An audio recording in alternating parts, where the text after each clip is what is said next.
Welcome to Shri Shri food. આજે આપણે બનાવીશું સુગર ફ્રી અને હેલ્ધી ખજૂર અંજીરના લાડુ.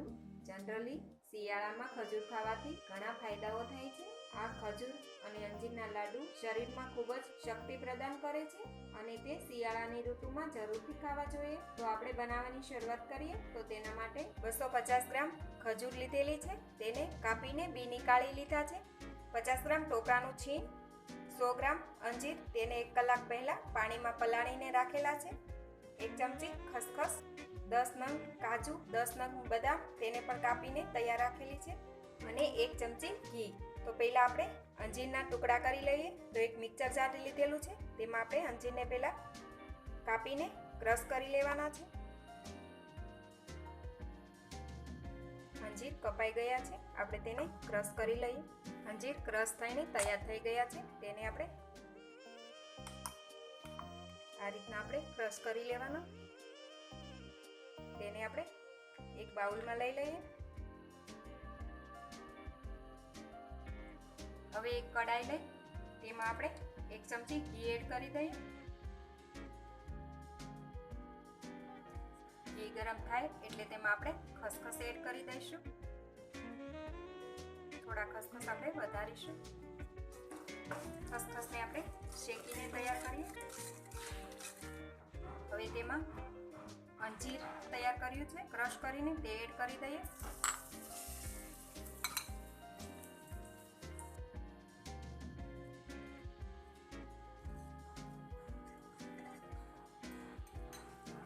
તેને પણ સારી રીતે મિક્સ કરી લઈએ અને થોડી વાર શેકીને તૈયાર કરીએ.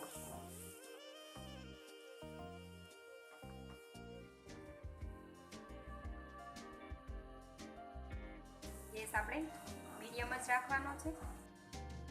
અંજીરને આપણે પાણીમાં પલાળ્યા છે એટલે તેનું પાણી બળે ત્યાં સુધી તેને શેકી લેવા. અંજીર અને ખજૂરના લાડુમાં ખાંડની જરૂર પડતી નથી કારણ કે બંને સ્વીટ હોય છે.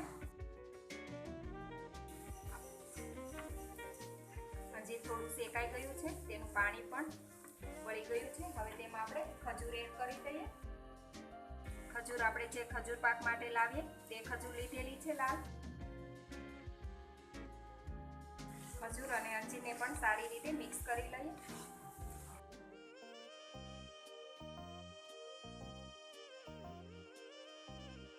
જરૂર લાગે તો અડધી ચમચી ઘી ફરી એડ કરવું. બધું સરસ મિક્સ થઈ ગયું છે. હવે તેમાં આપણે કાજુ બદામ એડ કરી દઈએ. કોપરાનું છીણ બરાબર મિક્સ કરી લઈએ. એ પહેલાં જો તમે હજી સુધી અમારી ચેનલ સબસ્ક્રાઈબ નથી કરી તો પ્લીઝ અહીંયા ક્લિક કરો એટલે સબસ્ક્રાઈબ થઈ જશે અને બેલ આઇકન પર ક્લિક કરશો એટલે તમને અમારા નવા વિડીયો મળતા રહે. અને વિડીયો પસંદ આવે તો પ્લીઝ લાઈક પણ કરો અને તમારા ગ્રુપમાં શેર પણ કરવાનું ભૂલતા નહીં. બધું જ મિશ્રણ સરસ મિક્સ થઈ ગયું છે. હવે આપણે ગેસ બંધ કરી દઈએ અને કડાઈ નીચે લઈ લઈએ. આ મિશ્રણને આપણે થોડી વાર માટે ઠંડુ થવા દઈએ.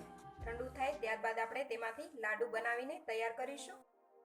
હવે આ મિશ્રણ ઠંડુ થઈ ગયું છે, તેમાંથી આપણને જે સાઈઝના લાડુ ગમે એ રીતે આપણે બનાવીને તૈયાર કરીએ. હવે તેને આપણે ખસખસમાં રગદોળી દઈએ. આ રીતે ખસખસથી કોટિંગ કરી લઈએ. તો આપણો લાડુ એક બનીને તૈયાર છે. એવી જ રીતે આપણે બીજા બધા લાડુ બનાવીને તૈયાર કરીએ. આપણા બધા જ ખજૂર અંજીર રોલ બનીને તૈયાર છે. તો તૈયાર છે ખજૂર અંજીરના લાડુ.